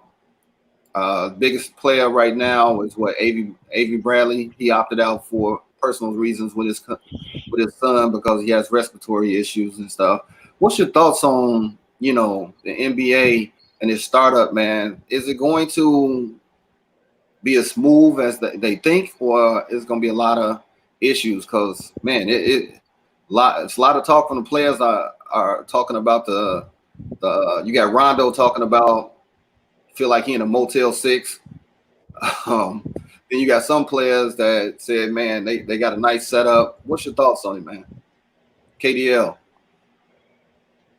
I think Rondo should shut up because there are a lot of people that are homeless, number one. And you in a plush hotel and you comparing it to a Motel 6. Everybody don't have your money, Rondo. Shut up, number one, and you should never see the court. But that's neither here nor there. Damn. I think it's gonna be topsy-turvy, man. I think there are gonna be more players that test positive upon coming in. It's just inevitable because it's a numbers game when it comes to that. I think a lot of people are going to test positive. They're going to have to sit out 2 weeks. It's going to affect teams as it goes on. The players that's down there just for the 8 games, they have no chance of making the playoffs. They're going to break the rules. They're going to go in and out of the bubble. But they don't care. They're just down there for 8 games to get paid. You're going to then have people come in and out that is not going to hit the fan until your LeBrons, your Giannis, your Kawhi, one of them test positive. Right. That's when all hell going to break. And I've said it several times. Like Big Joe, he down in Florida now. One of our fellow smoking brothers of the Leaf. He say any top 5 player get it. It's over with. It's over with for 18. Right. Exactly. That's my point. It's not going to really hit the fan until a top star tests positive. So some bench player, whatever, they just gonna have to sit out 2 weeks. They're gonna keep it moving. But like I said, your LeBron, your Giannis, your Kawhi Leonard, Dame Lillard, like one of them tests positive, Adam Silver gonna be like, hold up, because that's what they watching. Zion, that's what people gonna tune in to watch. One of them catch it, it's gonna go left, man. It's gonna go left. And some of these players are not gonna be down there long anyway. You got to keep in mind. Some of these players are there for 8 games. Your Washingtons, your Phoenix, right? Some of them, the Nets, they're gonna get eliminated first round. So a lot of them are not gonna be down there as long as everybody else, the playoff teams, the Bucks, the Lakers, the Clippers. So some of them are not gonna. So they're not gonna. They just down there to hoop for a minute, and they're gonna go back home. Big Joe said, "Ain't no Motel 6s down there in Disney anyway." So y'all right. Rondo, shut up. Right. Lefty. What's your thoughts on it, Left? Hey, I agree 100% with Kev, man. Be quiet. Shut up. And I definitely agree with until the big name stars get it, like you said, LeBron's and Giannis is all over. And if they come down with it, that's when it's gonna really hit the fan.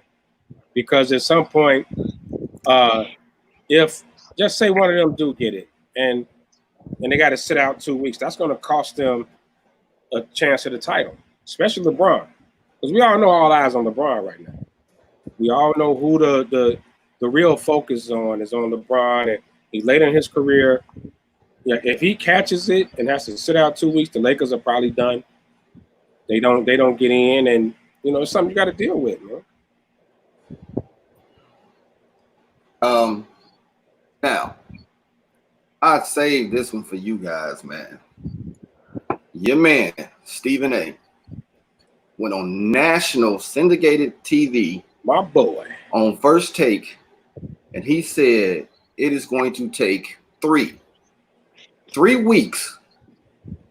3 weeks, players are going to start to violate the rules in the bubble to get some ass. So just imagine you at the crib right now, those that are married in relationships, man, they cooking dinner with the family, and you got ESPN First Take on, and he says that openly, your wife look at you when you trying to cook the eggs, not trying to look at her. What's your thoughts? Did he break every man law in history by going out and saying that on national TV? He tried to clean it up and say, well, they probably gonna have their wives sneak in or stuff like that. What's your thoughts on it, Lefty? Come on, Stephen A., man. You tripping. You tripping, man. Yeah, you definitely broke the law. You broke the code. You don't put that out there, especially on national TV. Yeah, but I think he's right. It's some idiot that's gonna pull it, gonna bring their side piece in. But I think the cast is really focused, like LeBron, really focused and want that championship. I don't think they're gonna risk it. Hey, but you are gonna have those that's gonna do it though, man. Hey, Lefty, is it gonna be a lot of entanglement? Yeah, and what entanglement relationship? That's what they're talking about. That's the new thing now. It's entanglement. There's gonna be a lot of entanglement. Wait, we was on a break. We was on a. That's gonna be the next thing. We was on a break during the COVID. So I got up with the stripper. Down at the spot. Got to get my thing on. But no, Stephen A. was bogus, man. He was so bogus that I swear I hope one day we can get him on here or we can get on his show and go in on his ass. Hey, listen. When he said it, I forgot the lady that hosted it, man. I forgot her name right now. Molly. Yeah. Molly. Man, when he said it, she dropped her head and was like, you just didn't say that, man. Come on. Even she. Well, she probably was one of the ones going to sneak in the room. Let's be totally honest. Hey, that's probably how they got together in the first place. Right. She got her lady dig on the side. She's like, hold on. Right. You out that's how she got it. You know, first radiate all us on this man. That's probably how she got in, and now she's married. Come on, hey, look, man. First of all, he broke all man codes. Let's put it out there as men and former players. He broke all kind of man codes. Certain stuff don't come out. Yeah. He could have just said, do I think people are gonna break the rules? Yeah, I do, and left it at that. You don't be specific, man. You don't do that, because like you said, dude at home, chilling with the fam, got his kids in his arms, cooking breakfast. And she say, what did he just say? Is this what goes on? Right. Oh, baby, I don't know what he's talking about, baby. Right. So, come on, man. Not me. Not me. I don't do that. A cat put a biscuit in his mouth so he couldn't talk. Hey, and you know who's gonna be doing it? The teams that's just down there for the 8 games. Exactly. They don't care about no bubble, man. They just down there to hoop 8 games, get paid, and go home. They don't know the people they know they're gonna be eliminated in the first round. That's who's gonna do it. That's gonna sneak people in and out, or they're gonna go out and come back in. Like, come on, man, it's an one. Yeah, hey, man. Come on, man. He broke all kind of man laws, man. But what I want to do right now, blew up. What I want to do right now, SportsZone has a new podcast that's starting on Monday, with my man Lance Irvin and Jay Palmer. It's called What's Up, Cuz. So what we want to do is Lance is in backstage. We're gonna bring him on, let him quickly speak about the show, and I do got one last question for you guys that we'll go over. So, Ivan, producer, can you bring Lance in? What's going on, brother? What's up? Man, What up, Lance? What's up, y'all? Let me say this. You guys are funny. I'm happy to be on here. I'm sitting there laughing because as a former player, right, and you know my older brother Byron played in the NBA, and just listening to y'all saying Stephen A. Smith broke the man's code and all that. I got some stories to tell y'all offline about when my brother Byron played in the NBA Finals. I tell y'all that offline. Jay Palm, definitely offline. We got definitely offline. Definitely off record. That's how you're supposed to do it, Lance. Hey, Lance, that's how you're supposed to do it, off the record. Hey, man, I got tears in my eyes right now, man. Because, dude. Hey, man, welcome to the SportsZone family, man. We appreciate you guys coming on, man. Hey, if y'all can quickly, man, give a kind of like a rundown because you guys got Tim Hardaway, one of Chicago owns, going to be on the show, man. So tell us about your show. What can we expect? Lance, man, your backdrop is kind of you got a nice little backdrop there, man. That's dope, man. Dope. That is dope. You know what, man? I appreciate that. I'm trying to try something different. See, my younger cousin down there, he always trying to upstage me, y'all. See, he got a cigar in his mouth. So you know what? I knew he was going to come trying to do that, so I got one too. There you go, baby. That's what we talking about, baby. I got one too, but I'm going to let him explain first. Go ahead, cuz. Take it away, Jay. I'll let you run with it first. Go ahead, Jay. Well, here go the truth of the matter. These cigars are just props because neither one of us smoke. I do offline. I don't, but I was trying to get in with the vibe of the show, so I said I'm gonna give me a cigar too at this point. Like I know what I'm doing. I ain't gonna cut this thing. So, hey, JP, you got the look though. You got the look, baby. There you go. I'm trying, man. I'm trying. I got the greatest of all time behind me here, so you know that's what's up. So, hey, man, we're just happy to be part of the SportsZone Chicago family, man. You know, the name of our show is What's Up, Cuz. Hey, we all cousins, man. We all related in this thing called life, man. And, you know, we all trying to go out here and do positive stuff. And that's the vibe of the show. You know, I kind of came up with the idea. I've been talking to Sean and Maya about it for some months. But when COVID hit, I was like, man, this is the opportunity to do it because people want something new. People want change. Black people, Latino people, we want our say. And, you know, Sean and Maya are providing us that. And I came to them with this concept. I talked to Lance, and we came up with the concept. And literally within like a couple of months, we had put this thing together. And we're lining it up. So our first show, we're going to air on Mondays from 6 to 8 p.m. here on SportsZone Chicago. You can also check us out as it streams live on Facebook and on YouTube and a whole bunch of other stuff. But our first guest, man, I told Lance, man, we're going to come. We got to come hot right out the box. So our first topic we're going to discuss on our show is going to be which side of town got the better ball players, the south side or the west side?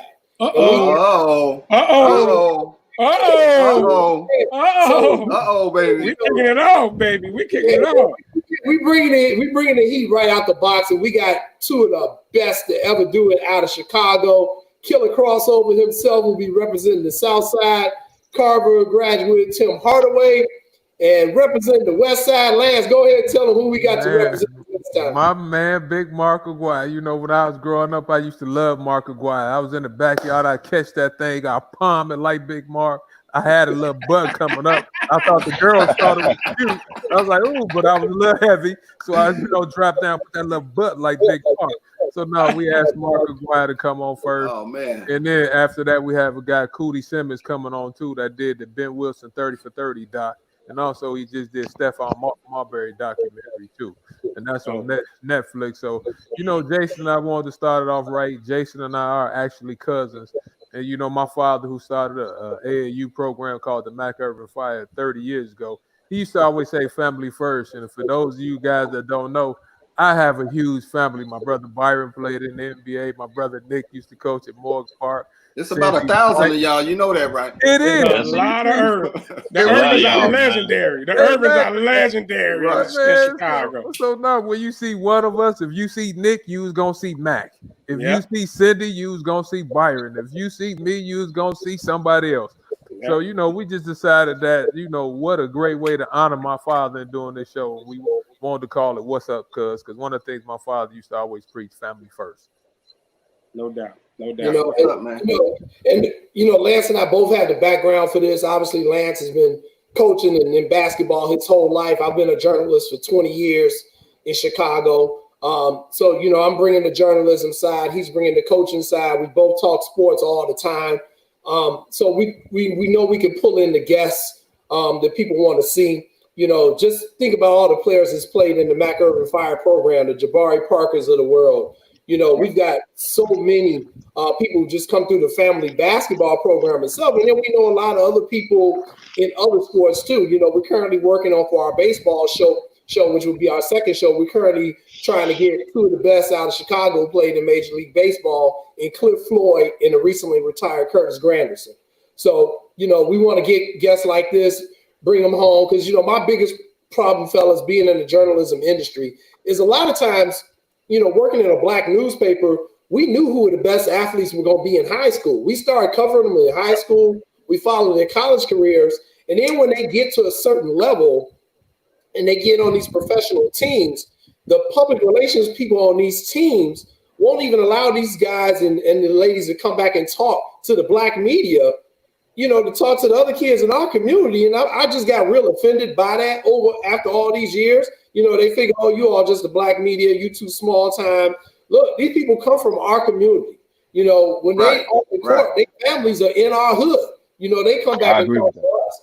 So I want these top level athletes to be able to come and talk to our show so that they can talk directly to our community. Everybody don't have to be on ESPN and Fox Sports. You can come right here and talk to shows like your show and our show and talk directly to the people. So that's the concept of the show, and that's what we're trying to do, and that's what we're trying to bring the heat with the guests. Plus, I also think that one Hey, thing I you guys, appreciate that, man. plus I think Awesome. one thing you guys were saying earlier is about shut up and dribble. And, we do more than just play sports now. You got guys that own Fortune 500 companies. You got guys that own real estate and doing different things. So anything that we can do to get those type of scenarios out there, that's great. Yeah, that's what's up, man. Since we got you guys on the show, my last question to the panel, with the NBA season kicking off, everybody know about the Lakers, the Clippers, and the Bucks. But who is that dark horse that you feel that can sneak in and win that chip? You still got the Raptors out there. You got the Celtics, the Sixers. You got the Nuggets, Blazers, and Rockets. So who is that dark horse that you think that could come in and actually win a chip in this abbreviated playoff that we got? Lance, you go first, man. You know what? That's a great question. If I was a bet man, I kind of like the Denver Nuggets. I think they're well coached. They're heavy at all spots. I mean, the point guard spot, they're thorough. The coach, Jokic is hard to match up with because he could play. He's like a big point center. They have everything that you need to win a championship. So if I was picking, I'd definitely probably pick the Denver Nuggets. I think they're young, they're hungry, they're thirsty, they have length, they have speed, they have shooters all over the place. Gary Harris can really shoot the ball from outside. So if I was picking, I think the Denver Nuggets. Oh, for me, that's a dang good question. So for me, I think it's going to be whichever team can be healthy and have the least amount of injuries. If James Harden get hot, which we know he can, and Houston decide they just gonna score and ain't nobody gonna play no defense, I think everybody gonna be out of shape. Everybody gonna be playing like they've been smoking cigars for the last 3 months. So, everybody out of shape. Like Jay, all of us. Jay, you made me pick up my cigar. Everybody Like now. all of Jay. us. He done made me pick it, man. Hey, Hold bro. on. Come on, Jay. Hey, bro. I said that earlier. There's gonna be people that's in physical shape, but Right. y'all know it's the difference in being in basketball shape. That's right. You know what I mean? Your rhythm, your timing, your right. So it's a difference. I think it's gonna be some people. A lot of hey man, some of these players ain't touched the ball, bro. That's right. I'm not gonna Like, disagree with you on that, but those ones that really believe in it, you ain't never that far out of shape. Now basketball shape, like you said, okay, or something. But now those ones that's in it, like my man Dame Dollar, Dame gonna be ready in a couple of weeks. I think after 2 weeks, if you really in it, I mean, shit, you should be ready to play. And let's stop sugarcoating it, man. You got one job. Stand and play ball. That's your job. One job. You have one job. That's your. I mean, at the end of the day, that's really what it comes down to. But to answer your question, I think the sleeper team is the Toronto Raptors. Nobody talking about them. They got this team concept thing they doing right now, and they kind of in a sense, the most disrespected champs maybe in history, man. Ain't nobody talking about them since Kawhi left. I think they got something to prove, and most of them been there. So I'm looking at Toronto, man. Like don't sleep on Toronto if they don't come out that east, if they don't upset Milwaukee. That was gonna be my second team pick. Because I love her. That's He asked you that. Hey man, time out. They told me to pick. They told me to pick one team. He putting you out there. He putting you out there, Lance. Get me started already. They told me to pick one team. Let me put in my cigar. I'm about to go outside and light it and fry you real quick. Hey, I picked one team. Jamal Murray. I got to return man. He came in. Man, they got Michael Porter coming off the bench with the Nuggets. You got Jamal Murray, shoots that thing from deep and can score. I just think they're young and hungry, but I like the Raptors, though. They weren't my first pick, but Toronto, they've been there before. They have veterans. I mean, that's a team. They had a couple of guys who were injured. Now they're coming back. So I think Toronto could sneak in there. I should say sneak because they're the champs. Y'all actually took my pick. I was gonna say Toronto was sleeping because of their experience and they fresh off a championship. Only thing they're missing was Kawhi. But I think the team that could beat Milwaukee will be Toronto. I do not believe in the Sixers whatsoever because I think Ben Simmons and Embiid need to break up. But that's neither here nor there. I would say Toronto is the sleeper. In the West, I agree with my man. Houston is just gonna play small ball. The Lakers are big. The Clippers are kind of big. Houston is small ball. They just gonna be out there shooting threes, run up down the court. So if they get hot one day, they still a game here and there. I'm with you on that. I don't think they're gonna do it. Hey, the other team in the West, man, is Dallas. Ain't nobody talking about Dallas. Now I don't think they're gonna get to the championship, but they could upset somebody in the first round. They could change the whole narrative of this thing, man. I don't think nobody want to see Dallas early. So you don't want to see Dallas early in the playoffs. So my dark horse, I'm out on a limb, but I like them because they well coached. Is Boston. Boston is a well coached team, man, and you know they got some young guns down there that could, as you say, get hot and make some damage. Maybe for a series. I don't see them not for the whole stretch though. I can see them change. They can change the face of the East, man, by upsetting somebody. Yeah, because they well coached. Yeah. You think they can beat Milwaukee in a series?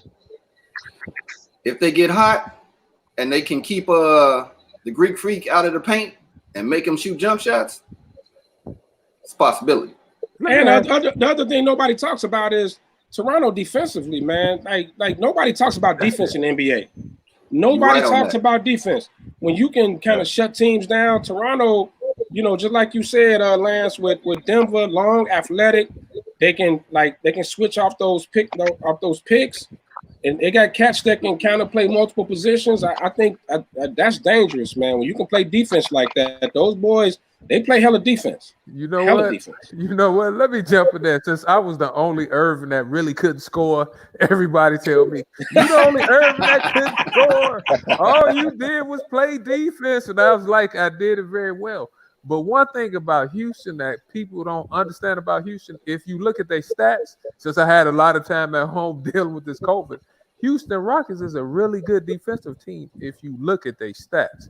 I mean, that's the one thing shocking about them. And I just wanted to ask y'all, like, why y'all don't think Philly can do it, though? Like, they were just one shot away last year, and they basically brought the whole team back almost. Good point. Good point. I'll answer that. Want me to answer? Go ahead, KOD. Go ahead. Players got to get the ball. Say what? Go ahead. The two best players got to get a divorce, just like you said. That's the problem. They ain't got team chemistry. You know, they ain't down to fight for one another. And in this type of situation, especially what's going on with COVID, man, they gonna be locked up together for 3 weeks. Man, they can't get along as it is now. So I don't think they got the team chemistry. That's why I'm not rolling with Philly. I won't roll with Philly because Embiid want to sit out there and shoot jump shots instead of being dominant in the paint. If he dominates the paint, man, and they go and put that offense through him instead of Ben Simmons shooting up them broke ass jump shots, I mean, man, exactly. Come on. That's the thing about it. The coach won't make Embiid get on the block, right? Which is as soon as they lose, he's gonna get fired. By the way, but the coach won't make Embiid get on the block. Then you kick it out to Ben Simmons. He will not only will not make the shot, he won't even take the shot. You know what, fellas? If I'm wrong, I'm not gonna cut y'all off. But I want a cigar from all y'all. Look at Embiid's stats. I want my cigar from everybody on this show. Look what Embiid did in the playoffs last year. Embiid basically averaged like 25, close to 25 in the playoffs, and he did most of his work from the block last year. Anyway, so I want a cigar for everybody. I want a cigar from all y'all. I'm sure about that. I want a cigar. Hey, I saw a lot of threes, man. I saw taking a lot of threes. He's dominant when he's down there. I agree, Lance, but could he for everybody if I'm wrong? Lance, I agree with you. When you look at his stat line, he was 25, yeah. But in the fourth quarter, in that last 5 minutes, he was chucking up jump shots. He wasn't on the paint. In one of the games, he did chuck it up, though. In one of the games. I'm giving y'all one game. You know what I always say about Embiid, man? He should be in the running for MVP every year. Like, he's that talented. Man, he got game. Skill-wise, that dude is that talented, man. He should be dominating, in the MVP running every year. And you're right, Kev. It may take the right coach or somebody to push him to get him to, like, get down on the block and kind of focus more on there. But, man, that dude is he stay healthy. If he'll stop trying to fight everybody, he always trying to fight everybody instead of play. Well, first of all, he ain't going to fight nobody. Right, he ain't going to fight nobody. And y'all he pushing little dudes. Y'all got to look, too. About 2-3 weeks ago, Tobias Harris went on First Take and said we got chemistry issues. Now, first of all, that should have stayed in the locker room, number one. If I'm his teammate, I'm going to get on about that. That should have stayed in the locker room. But if he's saying chemistry issues going down to the bubble, you know what I'm saying? Tobias Harris got overpaid issues. How about that? He need to be quiet. Well, that's because they let Jimmy and Reddick go. That? Hey, you know what? KD, I think KD is hitting it right on the head just because of the circumstances that we're in. And it's just not the basketball. It's going to be in all these sports that are coming back, the hockey, all that stuff. You know, the teams that are actually teams where the teammates and the coaches get along, I think those teams are going to have an advantage because these guys are now being put in a situation where they have to be around each other 24 hours a day. It's not like you playing a home game. You can go home to your house and your wife and your woman, or if it's a road trip. You know, a road trip may be 7 days, 10 days. We talk about guys being together for weeks at a time, possibly a couple of months. If your team is in the playoffs and goes all the way, they're going to have to be able to get along, man. Okay, so let me ask you this then. Let me ask you this. Since you're over there, you all on this today, like they was talking about earlier. Nick Foles and Mitch. Oh, Is that gonna be a problem? Let's Like speak. Kumbaya, team chemistry. Hey, Lance, Kumbaya. let's speak on it, baby. Yeah, I Let's want to speak hear on it. Come on, go ahead. Let me put my finger out my mouth. That ain't gonna be no I'm problem. let Jason Nick take it. Foles I'm is a better quarterback. What you say? I didn't hear you, cuz. Go ahead. Nick Foles can actually read defenses. He the better quarterback. So you Thank saying you, sir. Mitch is gonna give his With spot Nick up? Foles. So you just Thank you, said sir. Mitch is gonna give his spot up. So he just gonna put it on the platter. He gonna put it on the platter for him. It's about winning. First of all, Mr. Trubisky never had to compete for his job before, period. He was Right. given the job. Okay, that's the problem with him. He was given the job. Athletically, he's much better. He's a running quarterback, but he don't have the game up here, man. He can't read a defense. He throw the ball. He missed wide open receivers. He throw the ball to another team. Yes. I'm not Nick saying Foles- Nick not gonna take the job, but he been in the system for 3+ years. And he still It's don't not know. gonna hand him his job over now. And he Look, still man. don't know the system. Okay, we'll see. Hey, But no, hey, Lance, hey, Lance, Jason, let me ask y'all a question. Yeah. You say he never had to compete for a job before, right? They gave him the keys. Drafted him number 2, which was ridiculous. But they gave him the keys, right? Yep. You bring a guy in. You don't bring a normal guy off the street, a free agent or nothing. You bring a guy in that familiar with all the coaches, ran the same system in Kansas City. You bring that guy in to play. This ain't no competition. This is a replacement. Hey, come on, man. I mean, let's keep it real. Can I chime in for a minute? Let's be totally honest. Like, we acting like, I know Mitch had a bad year last year, but I mean, we acting like they didn't go 12-4 with him under center. Yeah, I mean, and in some of those The games, defense went 12-4. hold on, no, Kev. In some of those games, he did orchestrate the winning drives to put them in position to win those games. There was a few of those games he did, man. It's not like, so I always say about Mitch, he falls in the middle, right? I don't think he's as bad as the people who don't like him, but he's not as good as the people who support him. I think he kind of falls in the middle. So now it's up to him. I think he can do it.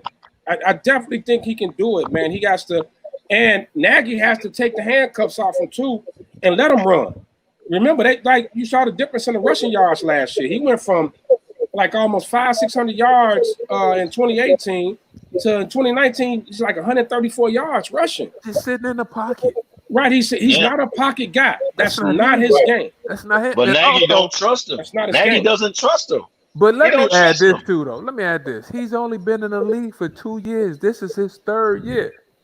He needs time to grow too. Can't count John Fox here. You can't count John Fox here. To add on to your point, I would say this, Lucky. I think his coach can do him a big favor by handing the ball off to the running back more as well. Definitely. Oh, most definitely. Definitely, you got to use the running game. Often, most definitely. The Bears became a one-dimensional offense, and you have a guy who's struggling running the offense. You have a guy who you know is struggling reading defenses, and you keep calling passing plays when you got one of the premier running backs in the league if you would just give him the damn ball. Right. I agree. Those are facts. 100% agree. Those are facts. Man, I am liking this dynamic with you two on the show, man. No, because he was sitting there saying, kumbaya, everybody gonna get together. I get all that, but the truth of the matter is sometimes when you coming for my spot, okay, I'm shaking your hand. Man, but I'm trying to whoop your ass too now. Excuse my language now. So it ain't that much. It is kumbaya off the court. On the court, man, please. But and do you agree his career on the line? This is going to decide whether he's going to be a backup for the rest of his career or if he's going to get that starter's money. Because Patrick Mahomes just changed the game. Yeah, that contract changed the whole game. Ooh, and if you talking about the difference between getting $40 million a year and getting $9 million a year, you better ball out, son. You better ball out. But you're not gonna have the chance to ball out, and here's why. Nagy can't go another season without making the playoffs. Because you came in here 12-4, like you said. That is key. You didn't make the playoffs last year. It's time to win, bro. Or they're gonna be looking at you. So you have to put yourself in the best position to win, which means you need to play the best quarterback. Clearly, Holmes is the best quarterback. The Bears always do better when expectations are low. and no one has expectations in them right now. Nobody's talking about them except Nick Wright on Fox Sports. He's the only one that mentioned them.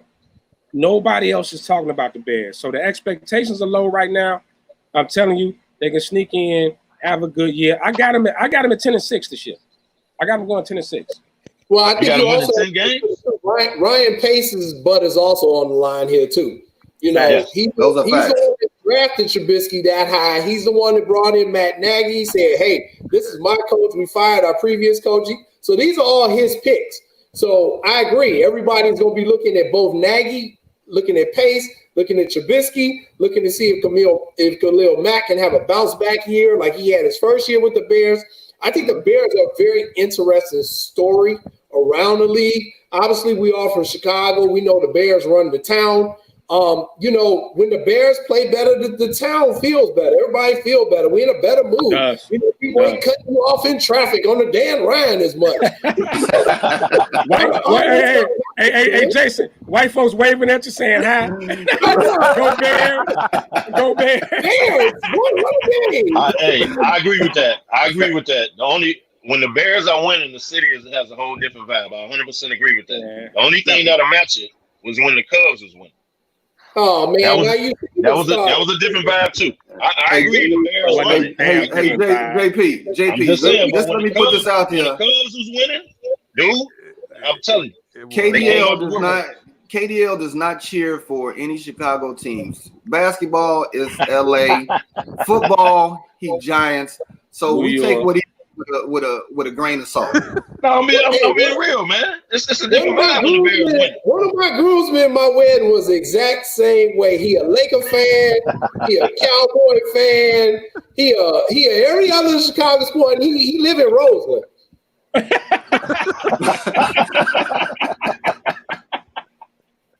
and you let him in the wedding? Right. That's my dog, though, man. That's my dog, man. We didn't go to war together, man. But I had to let him in, man. I needed somebody to help fill out the suits, man. Cause you rough, man. You rough. Hey, but that's a great point with the Bears.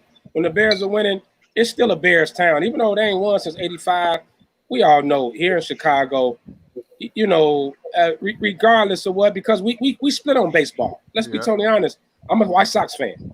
I'm a White Sox fan to the max. I'm not a Cubs hater, but you know, when they won, I was happy for the city and all that, and the celebrations and all that, because I was downtown in it too. Even though I'm not a Cubs, I don't own one piece of Cubs gear at all. Not a T-shirt, not a baseball cap, not a wristband, nothing. No, because I'm a White Sox guy. Hey, Lucky. But like you say, the Bears are the one team in Chicago where everybody comes together for. Everybody. I agree with that. The Bears run the town. Let me ask you this. When the Cubs won the World Series, do you think it was a different celebration than when the Sox won the World Series? It's 100 years, man. Of course. Right. What I'm saying is they don't match the Bears. Let me say that right now. They do not match the Bears. It's a different vibe in the city when the Bears are winning. I 100% agree. But the next closest thing to that is when the Cubs was winning. I agree with the 100 years, and I get it. But it's a difference when the Cubs win and they're in the World Series than it was with the Sox. That's all I'm saying. I agree with that. So, KD, you know, I think the real unique thing about this whole thing, and I was actually talking with somebody about this the other day, we've all been blessed in that we've been alive to be able to see every Chicago team win one. You know, that's true. Many of our parents and our grandparents, they didn't get to see that. We've gotten to see the Blackhawks win 3. We got to see the Bears win 1. We got to see the Bulls win 6. We got to see the White Sox win 1 and the Cubs win 1. So we're very blessed to have lived in the time we have lived to be able to see each team win 1. I mean, I know that the Cubs have more fans than the White Sox. I don't have a problem with it. It was definitely a different celebration, but I think, you know, after 100 and something years, I'm surprised they didn't burn the damn city down. Man, right. Those are facts. Those are facts right there. Hey, fellas, man, we have come to our two-hour limit, man. I wish we could keep going with this, man, because, man, I'm enjoying you guys on. We got KDL. He's back, man. He's been gone for a while. But, man, welcome to the family, man. We're going to catch your show. Hopefully we can pop in on your show and chop it up some more, man, because this right here has been fun, man. This has been definitely awesome. Looking forward to the show, guys. Definitely looking forward to the show. Bring my 3 sticks on the show, too. Bring my 3 sticks. Joel Embiid did his work. If you right, we got you. If you right. Now, Lance, you're going to have to bring 12 sticks. You're going to have to bring 12 sticks to the show, man. As we come to the end of the show, man, I always like to have everybody say a parting word. So, Lance, give me your parting words, man, at the end of this show, man. What do you want to say to the people out there? You know, first and foremost, I just thank you guys for having us on. And, man, I got to line up my camera better. But, no, man, everybody, please stay safe out here. You know, we had some kids that end up getting shot that shouldn't have been shot. But, man, everybody, please stay safe. And please come out and support our show July 13th from 6 to 8 p.m. And thanks for having us on the show. All right. JP.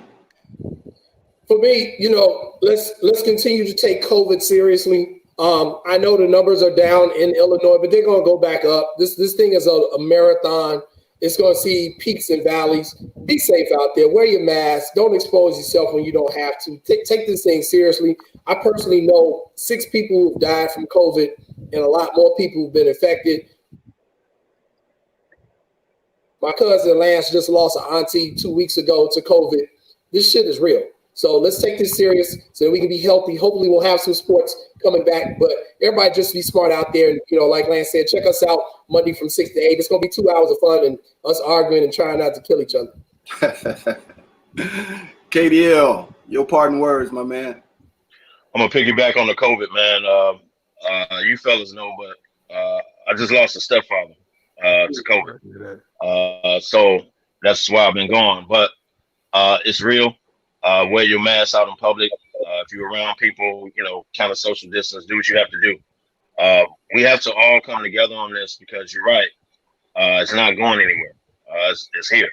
There's no cure for it right now. And when they do, people are not going to just jump up and take a medicine, you know, nothing about. So I would say take it serious, particularly your kids.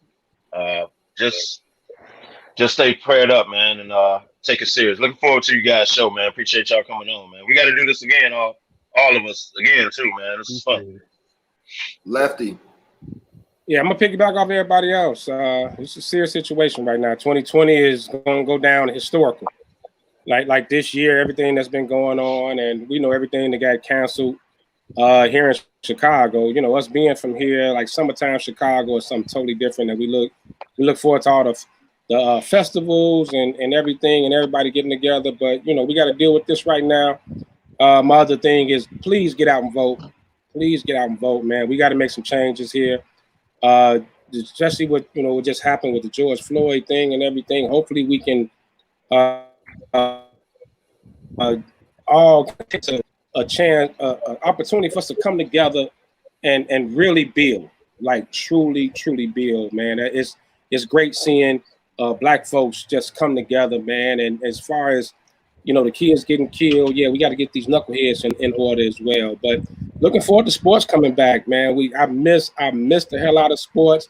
And Jason, hey, you guys, I'm looking forward to y'all show. I'm definitely looking forward. Tell my boy Mark I said what's up, man. Me and him work out at the same gym. So yeah, holler at him for me, man. Let him know, man. Definitely looking forward to y'all show. Salute to you guys, man. Yeah, I just want to piggyback off you guys and say, you know, like Lefty said, get out and vote. And when I say get out and vote for the presidency, but please, those two-year votes for the senators and your House, that's where the difference is where it's at, man. We can make some big changes when we vote in those primaries and so forth, man. Just don't look at the presidency. Look at, you know, your House representatives and your senators. And Chicago, stop the senseless violence, man. Just over the weekend, that was just too much violence that went down, where a lot of our youth were killed, shot. You know, if we all come together, we got to come together in our own communities and stop this senseless violence, man. But, you know, I want to say welcome to the family. You guys gonna catch a show. What's up, cuz? Monday, 6 to 8. Welcome to the family, guys. Thank you. Hey, Lance, real quick. You got a What cousin up? named Chris Pickett? Yes, sir. What up? No, that man? was my college. That was my college teammate, man. Oh shucks, did he ever pass you the ball? Not really. Not really. He took a lot of shots.